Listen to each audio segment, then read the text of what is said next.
kongres ini kami melihat mengamati ada upaya sistematis untuk menyerang PDI Perjuangan.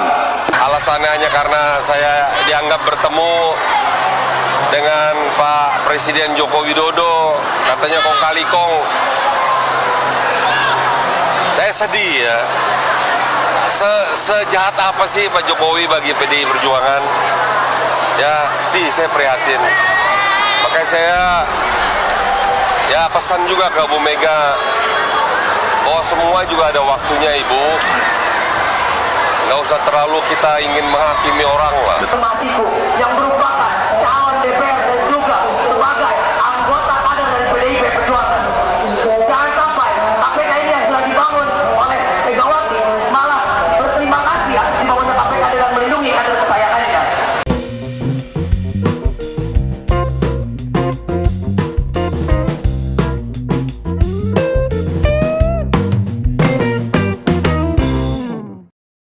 Assalamualaikum warahmatullahi wabarakatuh. Shalom, Om Swastiastu, Namo Buddhaya, salam kebajikan, salam sejahtera bagi kita semua. Kembali lagi dengan saya di sini, Leonardo Sirait, di channel kesayangan kita ini, Sirait Media. Yang belum subscribe, bantu dong subscribe channel ini ya teman-teman ya, biar kita semakin lagi menyuarakan suara rakyat jelata dan ada update terbaru dari channel ini teman-teman ya. Oke teman-teman, kali ini kita membahas hal yang sangat menarik tentang masalah spanduk ataupun masalah baliho yang mereka anggap proaktif gitu ya. Nah ini siapa yang tahu gitu ya, jangan-jangan mereka pasang sendiri terus seolah-olah mereka teriak terzolimi gitu ya. Kita paham betul permainan dari tangisan baliho itu ya. Ya, apalagi inilah ya, menuduh sana sini gitu ya, bukan mereka yang buat, tapi kita sedikit berpikiran negatif pasti ada sesuatu juga, mana tahu bisa jadi gitu kan. Ini orang mereka juga yang melakukan gitu kan, jadi pahamlah gitu, kita tahulah permainan mereka mencari simpati yang masyarakat agar masyarakat berpihak kepada mereka gitu ya, dan teriak-teriak merasa kehilangan gitu ya. Ini ada pesan khusus untuk Bu Mega dari kader yang mereka baru saja dipecat gitu ya. Oke, tanpa berlama-lama langsung aja kita saksikan video berikut ini.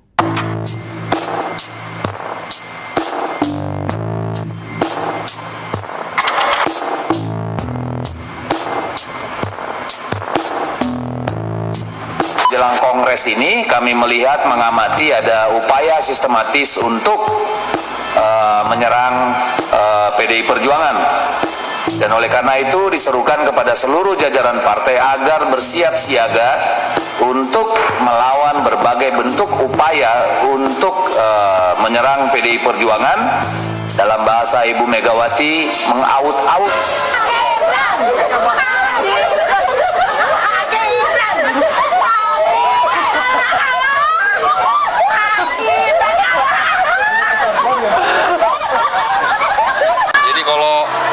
alasannya hanya karena saya dianggap bertemu dengan Pak Presiden Joko Widodo, katanya kong kali kong.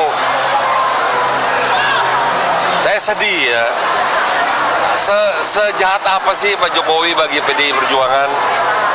Ya, saya prihatin.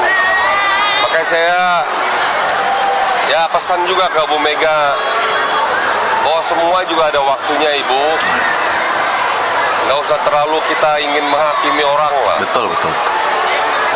Ya, sadari juga bahwa Pak Jokowi juga banyak yang mencintai dan banyak jasanya bagi bangsa ini, dan juga banyak jasanya bagi partai PDI Perjuangan.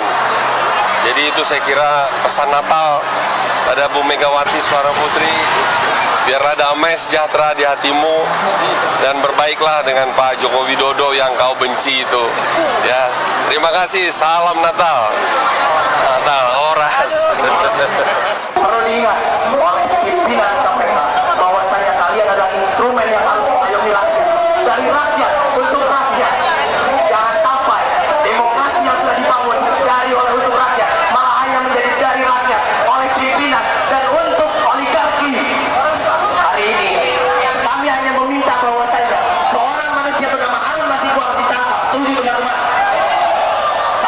sudah 4 hari berturut-turut. Dan teman-teman dari Polri bukannya mengayomi malah membatasi. Tadi fungsi dari Polri sendiri harus dipertanyakan. Bagaimana kami dari mahasiswa hanya ingin berdiskusi dengan pimpinan KPK. Tidak banyak. Kita hanya meminta protes, kita hanya minta progres daripada KPK terkait penangkapan Harun Masiku yang merupakan calon DPR dan juga sebagai anggota kader dari PDIP Perjuangan. Jangan sampai KPK ini yang sudah dibangun oleh Megawati malah berterima kasih atas dibangunnya KPK dengan melindungi kader kesayangannya. Kita hari ini di sini berdiri hanya ingin menuntut satu hal, yaitu keadilan dan kebermanfaatan daripada KPK ini sendiri. Meledak. Mbak Puan, cuma mau nanya nih Mbak Puan. Mbak Puan kemarin-kemarin kemana? Kok baru khawatir akan ada gelombang PHK gara-gara kenaikan PPN 12%? Kan yang bikin undang-undang DPR. Kan PDI Perjuangan setuju menaikkan PPN barengan sama Golkar, Nasdem, Gerindra, PKB, P3, PAN, Demokrat. Setuju kan menaikkan PPN? Kok sekarang khawatir akan ada gelombang PHK gara-gara kenaikan PPN? Mbak Puan periode lalu DPR kan? Ketua DPR lagi. Kok baru khawatir ya sekarang ya? Hah? Mbak Puan kemana kemarin?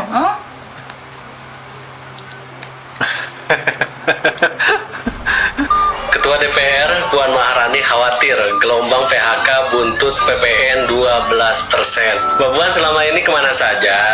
Jangan sok jadi pahlawan kesiangan. Ingat loh Mbak, pada tahun 2021 DPR setujui RUU HPP jadi undang-undang. Tarif PPN dipastikan naik. Pada waktu itu ada 8 fraksi yang setuju, yaitu PDIP, Golkar, Gerindra, Nasdem, PKB, Demokrat, PAN, dan PPP. Menyatakan menerima hasil kerja panja dan menyetujui RUU harmonisasi perpajakan segera disampaikan ke pimpinan DPR dan pembicaraan tingkat 2 dan disetujui untuk ditetapkan sebagai undang-undang. Adapun ada satu fraksi yang tidak setuju, yaitu PKS, yang belum menerima hasil panja dan menolak RUU harmonisasi perpajakan. Dengan keputusan ini, maka pemerintah akan segera menaikkan tarif pajak pertambahan nilai atau PPN secara bertahap menjadi 11% mulai 1 April 2022 dan 12% mulai 1 Januari 2025. Dan jika hari ini PPN naik jadi 12%, itu tandanya apa Mbak Puan? Berarti Ketua DPR RI menyetujui kenaikan PPN. Bukan hanya itu, baca Mbak, soal PPN 12%. Banteng sehati sama pemerintah. PDIP sehati dengan pemerintah soal kenaikan pajak pertambahan nilai atau PPN menjadi 12% mulai awal tahun depan. PDIP setuju kenaikan PPN ini demi mendukung pertumbuhan ekonomi. Selebihnya monggo dibaca. Jadi ya jangan sok-sokan jadi pahlawan. Jangan seolah-olah tidak tahu. Wong barang ini yang ngesahkan kan ente. PDIP itu kalau jadi oposisi itu pro rakyat banget. Tapi hampir 10 tahun ini PDIP kurang pro rakyat di kekuasaan karena dia menjadi pendukung dari oligarki. Termasuk ke undang-undang yang dianggap dan dikritik keras oleh rakyat. Termasuk revisi undang-undang KPK yang membuat pelemahan KPK. Itu kan semuanya bisa lolos karena PDIP yang menjadi jangkarnya koalisi partai politik pendukung Presiden Jokowi gitu ya. Jadi ini ketua kelasnya tuh PDIP. Ketua kelasnya PDIP gitu ya. Kalau jadi ketua kelasnya setuju bisa bubar tuh. Undang-undang juga tuh Pak ya. Berjuang. Jadi ini ya PDIP kemarin saya ngeliat loh, wah nyinggung RUU penyiaran. Pokoknya pro rakyat banget lah ya 17 itu. Iya, ada Aiman pula. Ada apa segala tapi ya kemarin kemarin lah. Jadi ini nah makanya istilahnya itu melakukan self korektif. Hari ini kita masih punya banyak PR. Hari ini indeks demokrasi Indonesia Jawa Tengah menunjukkan tren yang memburuk selama 3 tahun terakhir. Pak Jenderal jangan gitulah, kasihan lah Bapak 16%, kok disinggung-singgung. 7 dari 10 indikator menunjukkan tren yang menurun. Begitu juga dengan indeks pelayanan publik. 3 tahun terakhir kita melihat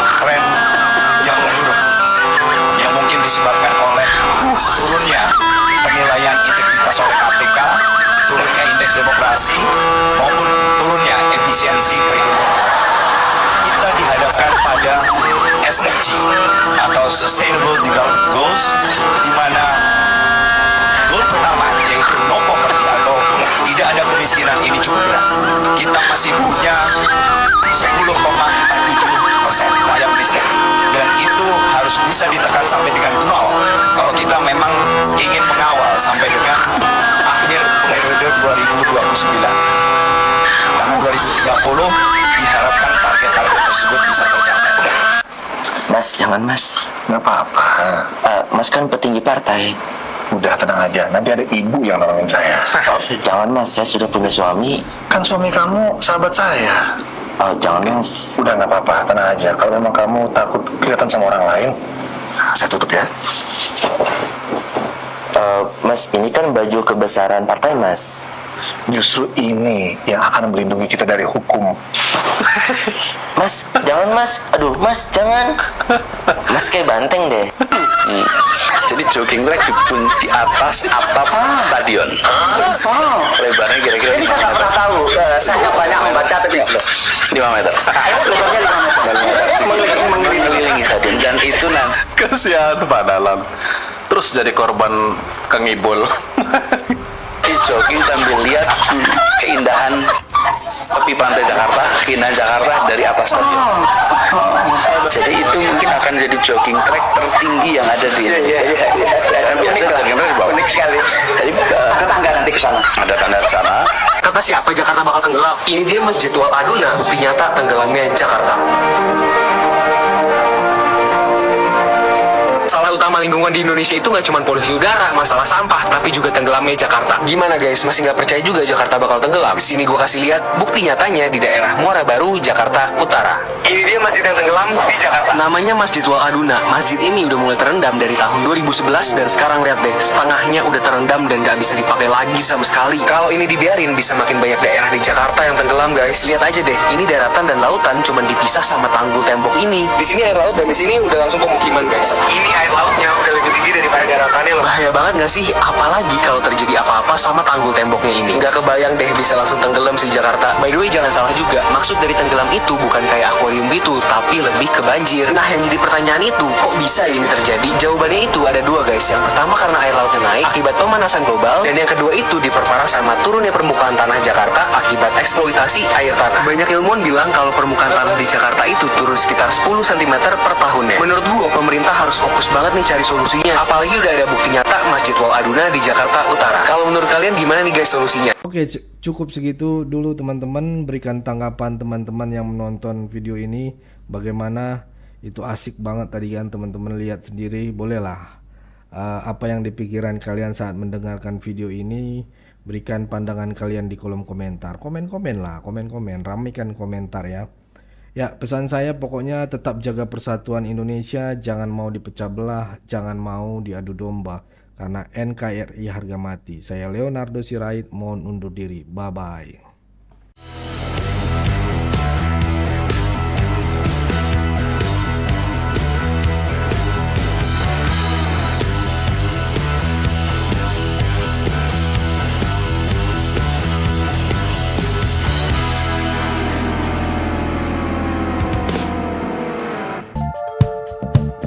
Kawan-kawan yang mau mendukung Sirait Media, boleh melalui rekening ini dan bisa melalui Kris Mobile Banking ini. Dengan cara scan barcode Kris ini di mobile banking, kawan-kawan.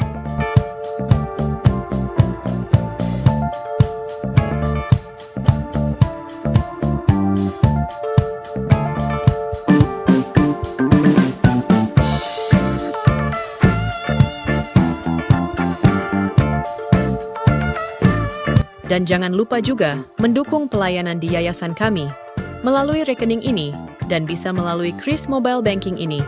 Dengan cara scan barcode Kris ini di mobile banking, kawan-kawan. Berapapun itu sangat berguna bagi pelayanan kami. Mari terus kita suarakan suara rakyat jelata dan terus berdampak bagi Indonesia. Terima kasih.